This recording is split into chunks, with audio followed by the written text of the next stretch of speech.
Welcome back to the show, Senator Ted Cruz of the great state of Texas. Mr. Cruz, thank you for doing this. We appreciate it very much, sir. Larry, great to be with you. Thanks for having me. You bet. I want to start, I don't know if you've seen this or heard this, but Senator Grassley has released a new 1023 that's, I think he got, what he said was it's a legally protected disclosure from the Department of Justice whistleblower. I don't know if that's FBI or DOJ, but he said justice whistleblower. Anyway, sir, the headline here is the Bidens allegedly coerced Burisma CEO to pay them millions to help get Ukraine prosecutor fired. Now, this goes back to that earlier story that had been circulating. What I didn't realize was that the Bidens coerced them to make this payment. And by the way, for context, the $5 million to Joe and the $5 million to Hunter is inside this 1023. You know, this reminds me, it was the Bidens who coerced the Chinese to give them money. If you remember that WhatsApp tape where Hunter says, my father is sitting right next to me. Anyway, Senator Cruz, what do you make of this? Well, Larry, I have to say, every day the evidence keeps mounting, and the evidence that is coming in is, number one, of a widespread bribery scheme of Joe Biden and Hunter Biden and the entire Biden family to extract bribes from foreign nationals, from the Chinese communists, from Romania, from Burisma in Ukraine. And it is a pattern to shake them down, to strong-arm them, and to do so in exchange for official action from then Vice President Joe Biden. With regard to Burisma, we have seen now the email from Burisma, the Ukrainian natural gas company, laying out the terms of Hunter Biden's engagement, where they were paying him $83,000 a month, $1 million a year. And they said in writing, the ultimate objective here is to stop the prosecutors from investigating the oligarch who owns Burisma. That makes clear Hunter doesn't know a damn thing about oil and gas. He doesn't speak Ukrainian. He had one value add, which is daddy. And it turns out that $83,000 a month was a very good investment, because just a couple of months after Hunter signed that contract, Joe Biden got on a plane, flew to Ukraine, and held over $1 billion of United States taxpayer aid hostage unless and until they fired the Ukrainian prosecutor who was investigating that oligarch. And as you know, Joe Biden on video explained, he said, well, son of a bitch, they fired the guy. And so in terms of quid pro quo, we know the quo happened. We know that Joe Biden forced them to fire the prosecutor. We've now learned the quid is there, that was the explicit terms for which Hunter Biden and the Biden family was being paid.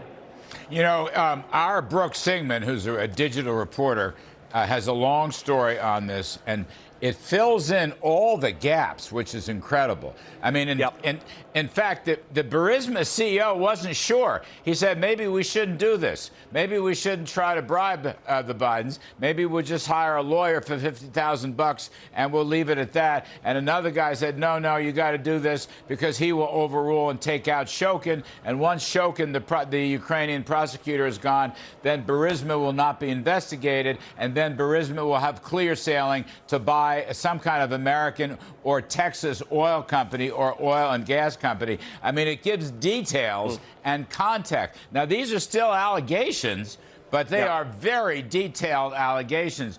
One question here, which Senator Grassley asks in the release, is why didn't the FBI or the Justice Department investigate this stuff? They have it from their informant. The detail is absolutely incredible. I mean, sir, you couldn't make this stuff up. This is like a pretty good spy movie, actually. It's like Spy Among Friends, which is playing on the Amazon. So why didn't they investigate this?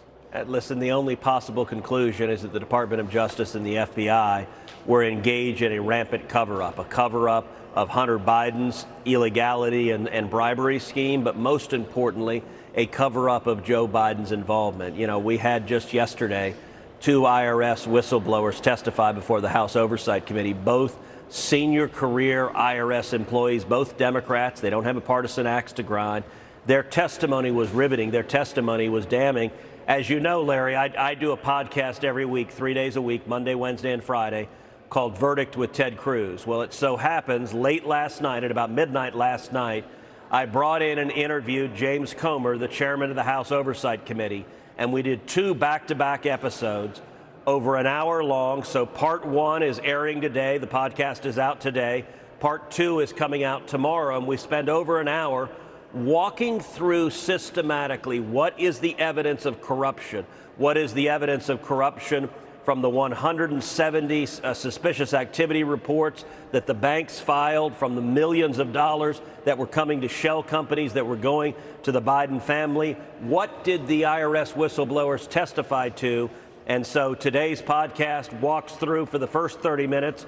Comer going chapter and verse. Tomorrow finishes it. It really was designed because, you know, if you're reading the newspaper or watching TV, you get just a minute or 2 about it. And if you really want to understand, you've got to do a deep dive to examine the facts and evidence. And among other things, the testimony yesterday that Merrick Garland, Joe Biden's attorney general, engaged in multiple felonies, including lying to Congress under oath and obstruction of justice. Yeah. You know, Senator Cruz, I'm going to dial up the podcast. I want to hear it. Jamie Comer is a friend. He's done a great job. By the way, Senator, you could get me on the podcast. I'd only ask for 8 or 10 minutes. I'm easy. Would love to do it. That was a joke. No, just kidding. Anyway, let's move on. I want to ask you about what looks like the impending charges against former President Donald Trump. I do not understand this. I've seen some speculation about the charges. I don't understand any of this, Senator Cruz. I do know that Joe Biden would rather have Donald Trump in jail rather than run against him in 24. But what do you make of this next chapter from Jack Smith and Merrick Garland versus Donald Trump?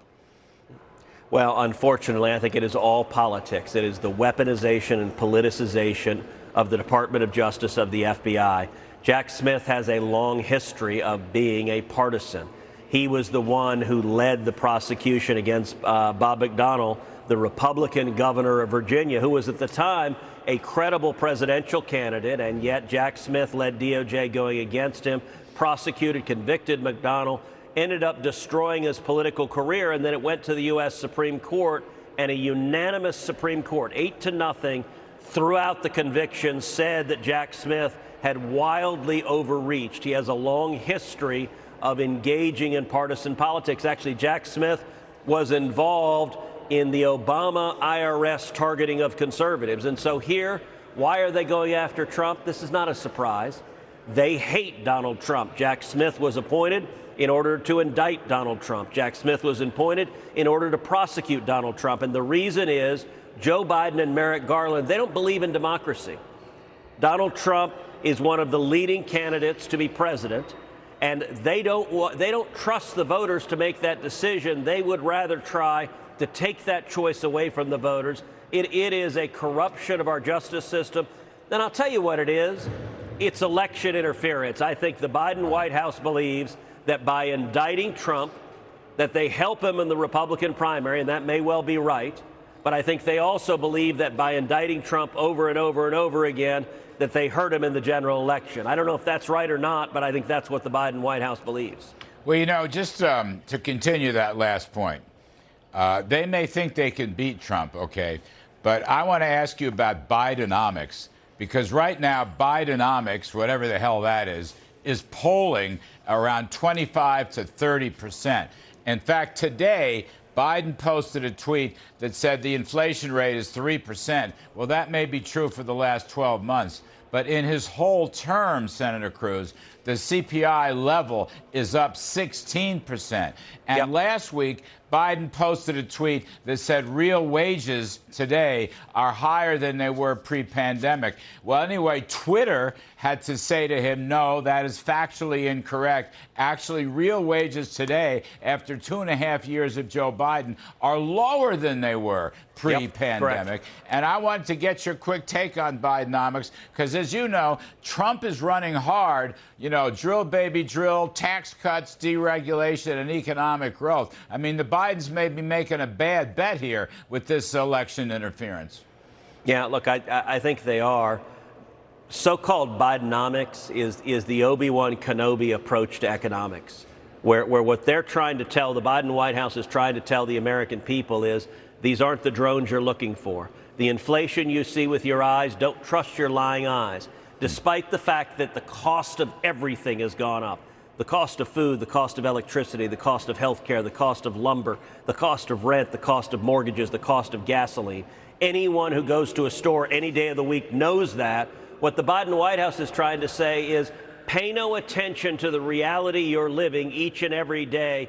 We're telling you things are fantastic, and you're just too dumb to know it. And I got to say, insulting the American voters, telling them not to believe what they're experiencing, the hardship they're feeling in their own lives, I think that's a really foolish strategy, and I think it's one that is expanding the number of voters who want to change the path we're on. Yes, sir. And it has nothing to do with democracy. Senator Ted Cruz, thank you, sir. We always appreciate it when you come on the show. Be well. We'll talk soon. Thank you, Larry. You bet.